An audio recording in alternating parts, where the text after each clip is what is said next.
Salam Skapsa bisa, santun menuju prestasi dalam kompetensi.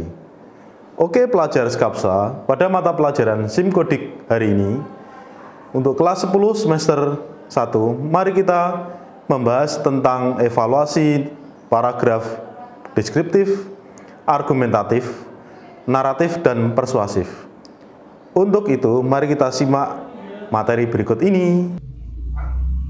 Oke pelajar Skapsa, mari kita lanjutkan dengan materi 3.3 dengan KD mengevaluasi paragraf deskriptif, argumentatif, naratif, dan persuasif.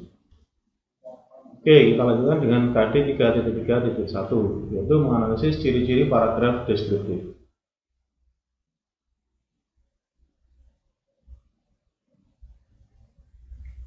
Oke, pertama kali, apa yang dimaksud dengan paragraf deskriptif? Paragraf deskriptif adalah sebuah paragraf yang menggambarkan atau melukiskan sebuah objek tertentu melalui kata-kata yang bisa merangsang panca indera, sehingga pembaca seolah-olah melihat atau merasakan sendiri benda objek yang dideskripsikan oleh penulis.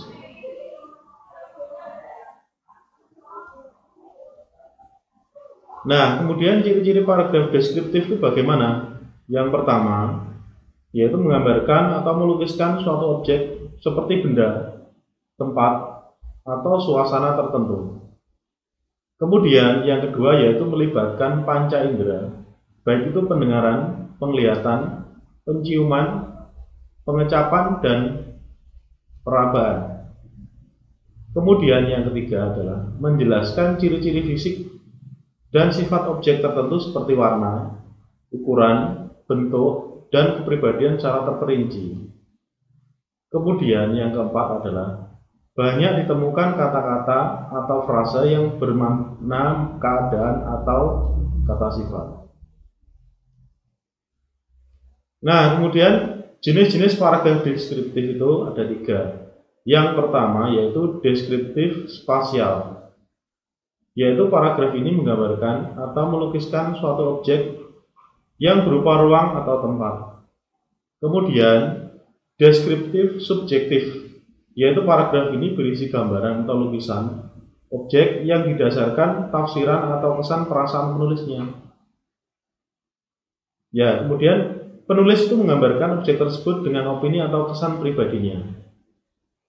Kemudian yang ketiga adalah deskriptif objektif, yaitu adalah suatu paragraf yang menggambarkan atau melukiskan suatu objek tertentu secara apa adanya, sehingga pembaca dapat membayangkan keadaan yang sebenarnya pada objek tersebut. Paragraf ini disertai dengan opini atau kesan dari penulis. Nah, sekarang contoh paragraf deskriptif. Nah, berikut ini kalian simak, ada beberapa contoh paragraf deskriptif yang kalian nanti pelajari. Yang pertama, lapisan ozon menipis, hutan-hutan tropis mulai meranggas, gurun makin luas, akibatnya suhu bumi meningkat, cuaca tidak menentu, dan bencana alam makin sering datang. Nah, dari paragraf di atas kita ambil kesimpulan, bumi itu makin kritis.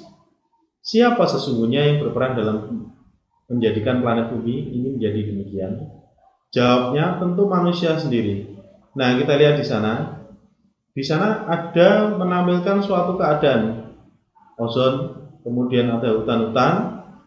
Nah, kemudian ada gurun, akibatnya kemudian suhu bumi meningkat dan seterusnya. Maka itu adalah sebuah paragraf deskriptif subjektif. Oke. Nah, kita lihat contoh yang kedua.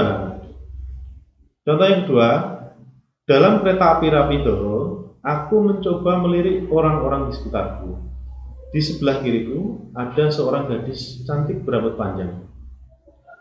Sambil melirik, kuperhatikan dia. Gadis itu berambut lurus, berkulit kuning, dan berkacamata. Nah, dari situ kita lihat di sana ada sebuah paragraf menampilkan keadaan yang apa adanya dari seorang wanita, dideskripsikan apa adanya, maka dia adalah sebuah deskriptif objektif. Oke, nah kita berlanjut ke contoh yang ketiga. Nah, di sini kalian lihat ada sebuah paragraf. Sungai Ciliwung terletak di Jakarta. Sungai ini mengalir di seluruh Jakarta. Sayangnya, Sungai Ciliwung dipenuhi tumpukan sampah. Tumpukan sampah di sungai dihinggapi lalat.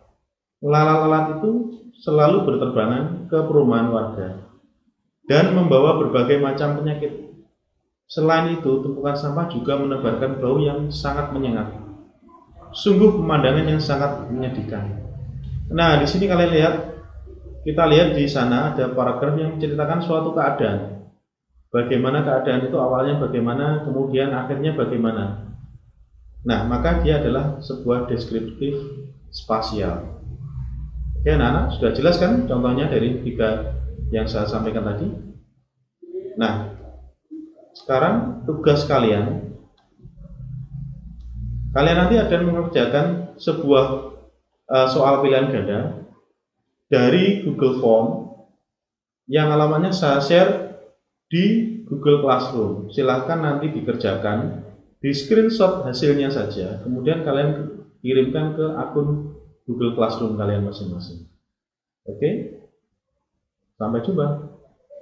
Baiklah pelajar Skapsa, demikian materi hari ini mengenai menganalisis paragraf deskriptif. Untuk mengumpulkan tugas melalui Google Classroom, jangan lupa like dan komen untuk mendukung program ini. Klik subscribe dan tekan tombol lonceng supaya tidak ketinggalan informasi. Dan share jika menurut kalian video ini bermanfaat untuk orang lain. Sampai jumpa di video kita selanjutnya. Salam Skapsa Bisa, sekolah berbudaya industri berkarakter wirausaha menjadi idola Kediri Raya.